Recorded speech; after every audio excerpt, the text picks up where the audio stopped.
ناظرین گرامی السلام علیکم ورحمۃ اللہ وبرکاتہ۔ میں ہوں آپ کا میزبان انصار عزیز ندوی اور آپ اس وقت سیدھی بات ٹی وی چینل کے خصوصی پروگرام ذکر میرے حبیب کا صلی اللہ علیہ وسلم دیکھ رہے ہیں۔ ناظرین گرامی الحمدللہ ذکر میرے حبیب کا پروگرام کی 97ویں قسط ہے۔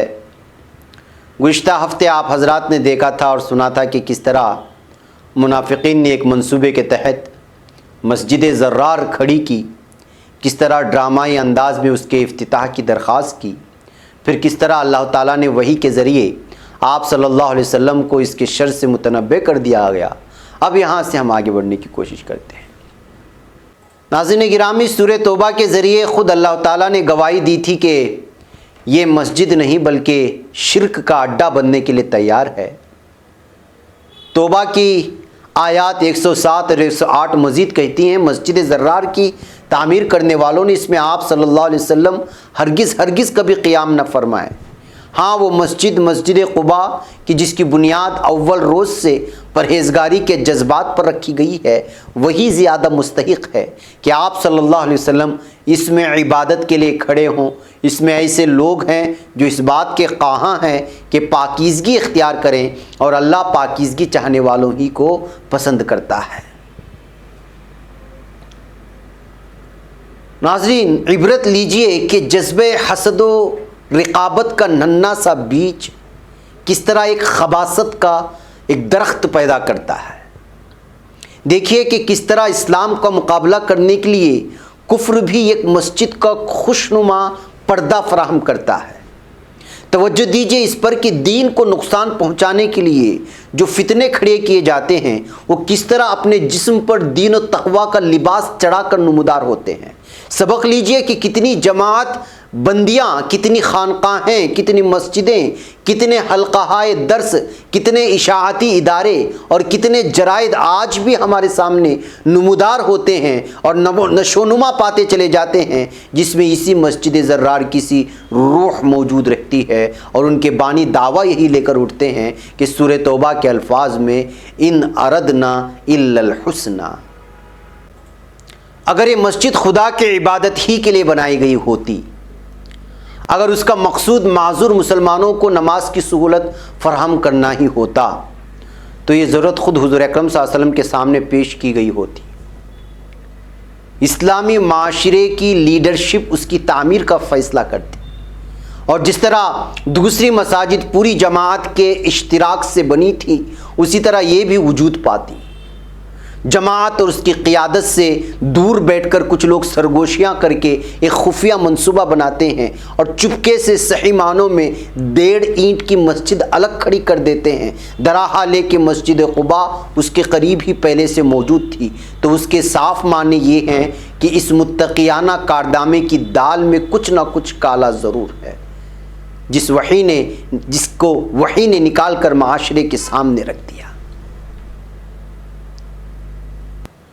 کسی مقصد کے لیے کام کرنے والے نظام جماعت کے ہوتے ہوئے کچھ لوگ اس کے اندر اگر اپنی الگ ٹکڑی بنا کے سوچتے ہیں اور مجموعی نقشہ کار سے الگ ہی الگ اپنے منصوبے بناتے اور روب عمل لاتے ہیں تو اپنی شان تقوی بازی کو منوانے کے لیے کتنی ہی لفاظی کرتے پھریں اور کیسی ہی خوشنما بحروب بھریں، نتیجہ بہرحال زرار کفر اور تفریق کے علاوہ کچھ نہیں ہو سکتا۔ چنانچہ مسجد کے مقدس نام سے قائم ہونے والا یہ ناپاک اڈا فرمان نبوت صلی اللہ علیہ وسلم کے تحت جلا کر راکھ کر دیا گیا تاکہ اس کے ساتھ اس کی منحوس تاریخ میں ملیمیٹ ہو کر رہ جائے۔ سیرت ابن ہشام جلد نمبر 4 صفحہ نمبر 185 میں ملاحظہ فرمائے اس واقعے کو۔ ناظرین گرامی مختصر یہ کہ الہی ہدایت کے ان ٹھیکیداروں اور انبیاء کے وارثوں نے شرانگیزی کا کوئی موقع ہاتھ سے جانے نہیں دیا۔ ان پریشان کن حرکتوں سے کہیں بڑھ چڑھ کر ان کی وہ تخریبی سازش تباہ کن تھی جو ہر موقع جنگ پر اسلامی دفاع کو نقصان پہنچانے کے لیے عمل میں لائی جاتی رہیں، ان کا تذکرہ ہم آگے کریں گے۔ ناظرین کسی بھی نظام حکومت کا چلنا اس کے 2 وظائف کے صحیح طور پر انجام پانے پر منحصر ہے۔ یہ کہ اس کا دفاع یعنی ڈیفنس سسٹم مضبوط رہے، دوسرے یہ کہ اس کا عدالتی نظام جوڈیشری ٹھیک طریقے سے کام کرتا رہے اور اس کے قوانین نافذ ہوتے رہیں۔ پہلا وظیفہ بیرونی حملوں سے بچاؤ کے لیے ہے اور دوسرا وظیفہ اندرونی مفاسد کی روک تھام کے لیے ہے۔ لیکن نبی اکرم صلی اللہ علیہ وسلم کی حکومت کو ان دونوں وظائف کے انجام دہی میں یہود و منافقین کی طرف سے شدید مزاحمتوں کا سامنا کرنا پڑا۔ یہاں ہم یہ بتانا چاہتے ہیں کہ ان مزاحم قوتوں نے کس طرح اسلامی ریاست کے نظام عدل میں خلل اندازیاں کی اور رسول نظم سول ایڈمنسٹریشن کو کمزور کرنے کے لیے کیا کچھ کارستانیاں دکھائیں۔ ایک نئی ریاست کے سول نظم کو ہی اگر قائم نہ ہونے دیا جائے، وہ نہ تو داخلی مشکلات پر قابو پا سکتی ہیں اور نہ خارجی قوتوں کا مقابلہ کر سکتی ہیں۔ اس کا عین وجود بالکل ابتدائی مراحل میں خطرے کی زد پر آ جاتا ہے۔ چنانچہ تاریخ میں بے شمار نظیریں موجود ہیں کہ فاتحین یا انقلابیوں نے جہاں کہیں بھی کوئی نئی حکومت قائم کی ہے، وہاں سول نظم یعنی سول ایڈمنسٹریشن کو نافذ کرنے میں ابتدا میں ہی غیر معمولی جبر و سختی سے کام لیا گیا۔ لیکن محسن انسانیت صلی اللہ علیہ وسلم کی حکومت جس اخلاقی نظریے اور جس تصور عدل پر قائم تھی، اس میں بیجا سختی کا موقع نہیں تھا۔ اس لیے مدینے کے 5ویں کالم 5th کالم کو کسی قدر شرارت کرنے کی راہیں مل گئی تھی۔ مدینے کی اسلامی ریاست کا وہ دستوری معاہدہ جس کے تحت مسلمان، مہاجرین و انصار اور یہود کے قبائل ایک سیاسی ہیئت اجتماعیہ میں جمع ہوئے تھے، اس میں تسلیم کر لیا گیا تھا کہ سیاسی اور عدالتی لحاظ سے اختیار اعلیٰ فائنل اتھارٹی محمد صلی اللہ علیہ وسلم کے ہاتھ میں رہے گی۔ حضرت محمد صلی اللہ علیہ وسلم وہ دستاویز آج تک محفوظ ہے اور اس میں حسب ذیل 2 واضح دفعات موجود ہیں۔ سیرت ابن ہشام جلد نمبر 2 صفحہ 121 تا 123 اور کتاب الاموال ابو عبید قاسم بن سلام پیراگراف 577 صفحہ 204 میں ملاحظہ کرائیں، یہ ساری تفصیلات ملے گی۔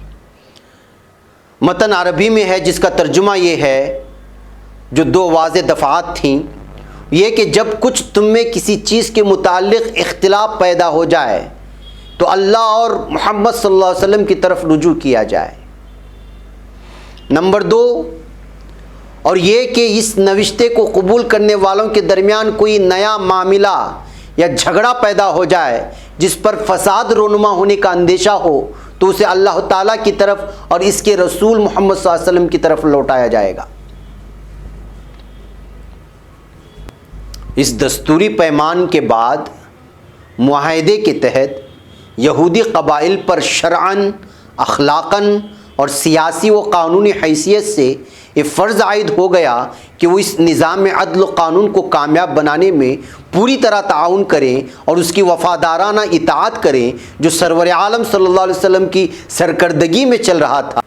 یوں بھی دیکھا جائے تو ایک غیر منظم معاشرے کو قانون کے عملداری کے اصول پر باقاعدہ شہری نظم میں لانا محسن انسانیت صلی اللہ علیہ وسلم کی ایک عظیم الشان قابل قدر خدمت تھی، اور جرائم اور بدکاریوں کے خاتموں کے لیے انصاف کے فطری اور دائمی اصولوں کی مساویانہ تنقیض ایک ایسا بابرکت اقدام تھا کہ جس کے نتیجے میں پیدا ہونے والی حالت امن و امان یہودیوں کے لیے بھی اتنی ہی نافع تھی جتنی دوسروں کے لیے۔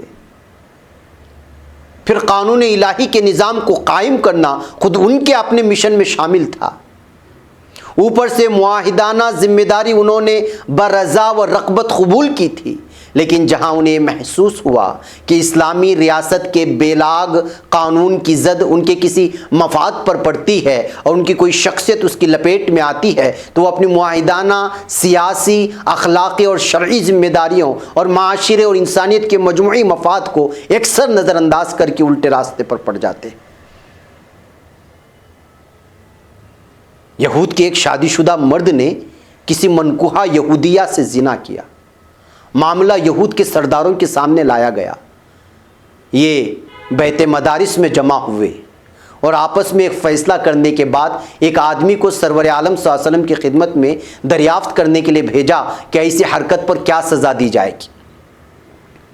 انہوں نے پہلے ہی رائے قائم کر لی کہ اگر ہماری رواجی سزا جسے تحمیہ بتائی جائے تو محمد صلی اللہ علیہ وسلم کو ایک بادشاہ سمجھو اور بات مان لو، لیکن کتاب الہی کے مطابق رجم کی شرعی حد جاری کرنے کو کہیں تو پھر وہ اپنے علم صحیح اور اپنی جرأت حق اور اتباع فرمان الہی کی روح سے نبی ہیں، اور ان سے بچنا کہ تمہارا جو کچھ قائدانہ اثر باقی ہے وہ بھی نہ جاتا رہے۔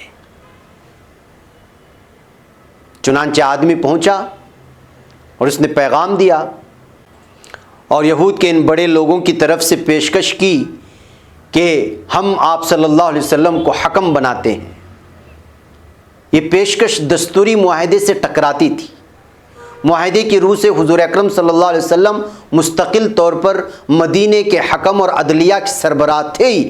غالباً یہی وجہ ہوئی کہ حضور اکرم صلی اللہ علیہ وسلم اٹھ کر سیدھے بیت مدراس تشریف لے گئے، جو اس وقت ان کے بیٹھک کی وہ نام تھا، بیٹھک کا بیت مدراس، اور جا کر یہود سے فرمایا کہ اپنے عالموں کو بلا لاؤ۔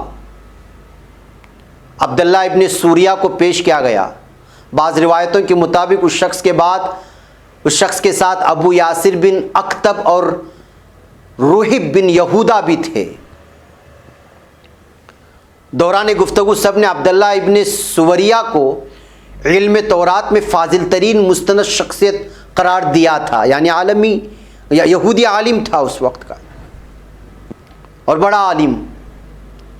حضور اکرم صلی اللہ علیہ وسلم نے اس عالم سے علیحدگی میں گفتگو کی اور خدا کا خوف دلا کر بنی اسرائیل کے زرعی ابواب تاریخ کی یاد تازہ کرا کے دریافت کیا کہ کیا تم جانتے ہو کہ شادی شدہ زانی کے لیے تورات میں رجم کا حکم لایا ہے؟ اس نے جواب دیا، رجم یعنی کہ کنکریاں مارنا، پتھر مارنا۔ اللہم نعم، اس نے جواب دیا، ہاں بخدا۔ وحی سے جو حقیقت حضور اکرم صلی اللہ علیہ وسلم پر آشکارا تھی اس کی تصدیق فریق مخالف کی طرف سے بھی ہو گئی، لیکن مجلس عام میں یہودی سردار اور علماء کچ بحثی کرتے رہے۔ ان کا اصرار تھا کہ ہمارے قانون شریعت میں زنا کی سزا تحمیہ ہے۔ اس اصطلاح کے مفہوم کے مطابق یہودی زانیوں کا منہ کالا کر کے ان کو گدھے پر سوار کرتے اور بستی میں گھماتے، اسی کو تحمیہ کہا جاتا ہے، جبکہ تورات کا حکم رجم تھا اور اس کو انہوں نے بالائے طاق رکھ دیا تھا۔ ان کے اندر جب زنا کی وبا پھیلی اور ان کے اونچے طبقوں تک کے لوگ اس اخلاقی فساد میں ملوث ہو گئے تو معاشرے نے شریعت کا ساتھ دینے کے بجائے مجرم کی حمایت کا رخ اختیار کر لیا اور سزا میں کمی کر دی۔ اب یہ اکابر یہود کو اندیشہ تھا کہ اگر تورات کے قانون رجم کا احیاء ہو جاتا ہے تو پھر بکرے کی ماں کب تک خیر منائے گی؟ آج تم کل ہماری باری ہے۔ یہی وجہ تھی کہ وہ رجم کی سزا کا نفاذ رکوانا چاہتے تھے۔ مجبوراً حضور اکرم صلی اللہ علیہ وسلم نے مجلس عام میں ان سے تورات منگوائی۔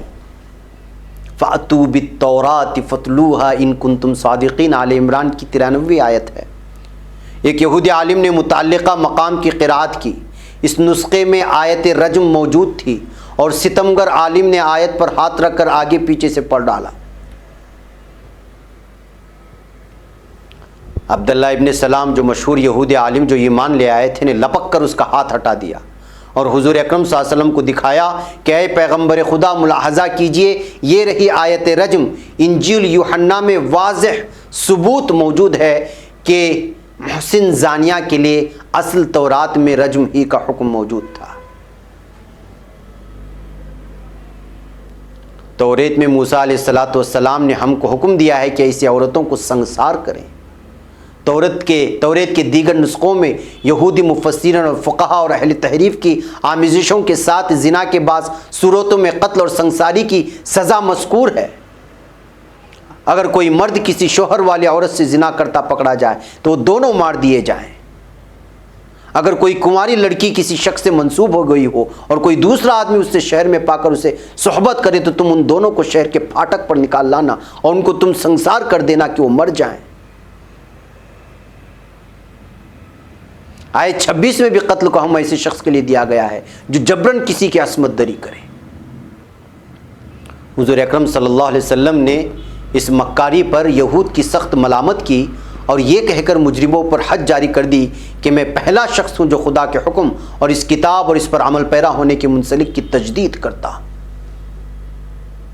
بہرکیف ناظرین، وقت طویل ہو چکا ہے، یہ سارے قصے آپ کو سیرت ابن ہشام کی جلد نمبر 2 صفحہ نمبر 193 تا 196، اس کے علاوہ بھی بہت ساری احادیث کی کتبوں میں آپ لوگوں کو ملیں گی، وہاں جا کر کے آپ ضرور ملاحظہ فرمائیں۔